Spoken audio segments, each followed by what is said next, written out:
أعوذ بالله من الشيطان الرجيم بسم الله الرحمن الرحیم۔ رسول اکرم صلی اللہ علیہ وسلم نے فرمایا صفائی نصف ایمان ہے۔ اس بارے میں آج سائنس نے بھی تحقیق کی۔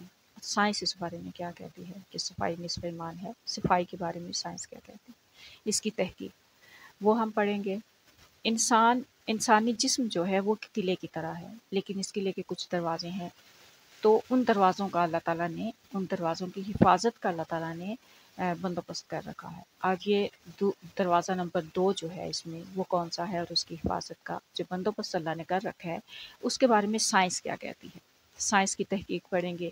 پھر سائنس کہتی ہے کہ ٹانسلز کا وضو کے ساتھ بڑا گہرا تعلق ہے، تو یہ بھی سائنس کی تحقیق پڑھیں گے۔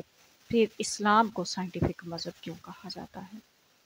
تو صفائی نصف ایمان ہے، اس میں جو سائنسی تحقیق ہے اس کا جواب ہمیں بعد میں ملے گا۔ پہلے ہم انسانی جسم کا دوسرا دروازہ دیکھتے ہیں کہ یہ کون سا ہے اور اس کی کیا حفاظت ہے، اور اس کی حفاظت نہ کرنے سے کون کون سی بیماریاں ہمیں لگ سکتی ہیں۔ جب ہم وضو کرتے ہیں تو وضو میں سب سے پہلے ہاتھ دھوئے جاتے ہیں، 3 بار دھوئے جاتے ہیں۔ کیوں دھوئے جاتے ہیں؟ کیونکہ سب سے زیادہ جراثیموں کی ذات میں، دشمن کی ذات میں ہمارے ہاتھ ہوتے ہیں، اس لیے سب سے پہلے ان کو صاف کیا جاتا ہے، اسٹیرلائز کیا جاتا ہے، اور اس کے بعد جو دوسرا دروازہ ہے ہم اس قلعے کا وہ ہے ہمارا منہ۔ ہمارے منہ میں ہزاروں قسم کے جراثیم ہر وقت ہوتے ہیں، اور جب ہم کلی کرتے ہیں تو اس کے ذریعے ہم ان جراثیموں کو ختم کرتے ہیں۔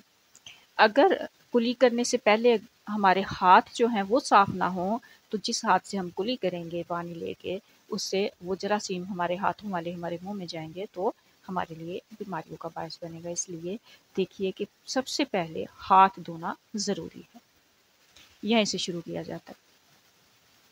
اب منہ میں بے شمار جراثیم جو ہوتے ہیں یہ غذا کے ذرات اور ہوا کے ذریعے ہمارے منہ اور دانتوں کے لعاب کے ساتھ چپک جاتے ہیں، لیکن وضو میں مسواک اور کلی کے ذریعے منہ کی بہترین صفائی ہو جاتی ہے۔ اب رسول اکرم صلی اللہ علیہ وسلم تو اکثر نماز سے پہلے وضو کرتے تھے، لیکن انہوں نے لازم قرار نہیں دیا کیونکہ امت کے لیے یہ باری نہ ہو جائے، مشکل نہ ہو جائے۔ اب اس بارے میں منہ کی صفائی ہے جو کلی کرنا ہے اس میں کیا کیا فائدے ہیں اور کن بیماریوں سے ہم بچ سکتے ہیں، اس کے بارے میں محترمہ سلمہ بطول ان کا نام ہے، ریسرچر ہیں، لندن میں ہوتی ہیں، وہ لکھتی ہیں کہ ناک اور منہ سے سانس لینے کی وجہ سے جو جراثیم اور گندے اجزاء جسم میں داخل ہوتے ہیں وہ کلی کرنے سے، ناک میں پانی چڑھا کر صاف کرنے سے اسی وقت ختم ہو جاتے ہیں۔ اور اگر وضو جیسی نعمت ہمارے پاس نہ ہوتی تو ہم بھی اور دوسرے انسانوں کی طرح خطرناک جراثیم کا شکار ہو جاتے، اور ان میں بعض ایسے جراثیم ہوتے ہیں جو اگر خون میں شامل ہو جائیں تو مرتے دم تک ہمارے خون میں رہتے ہیں، اور لاکھ علاج کرنے کے باوجود ان کو ختم کرنا مشکل ہو جاتا ہے، اور ان کا خاتمہ صرف موت پر ہی ہوتا ہے۔ آپ کو یہ معلوم ہونا چاہیے کہ وضو جیسی نعمت سے جراثیم کو ختم کرنا اور انسان کی صحت مند رکھنے کا وضو جو ہے وہ بہترین ذریعہ ہے، کیونکہ وضو کے تمام اصول اور طریقے انسانی فائدے اور ضرورت کے مطابق ہیں، اور اسی لیے اسلام جو ہے اس کو سائنٹیفک مذہب کہا جاتا ہے۔ کیوں کہا جاتا ہے؟ کیونکہ دیکھیے کہ سائنسی طریقے سے یہ جو وضو ہے ایک سائنسی طریقہ ہے انسان کو بہت ساری بیماریوں سے بچانے کا۔ اب ہم یہ دیکھتے ہیں اگلا سوال کہ اگر ہم کلی نہیں کرتے یا منہ کو صاف نہیں کرتے تو ہمیں کون کون سی بیماریاں لگ سکتی ہیں، صرف جو وضو بار بار کلی کرنے سے ختم ہو جاتی ہیں۔ اگر منہ کو صاف نہ کیا جائے تو کون سی بیماریوں کا خطرہ ہوتا ہے؟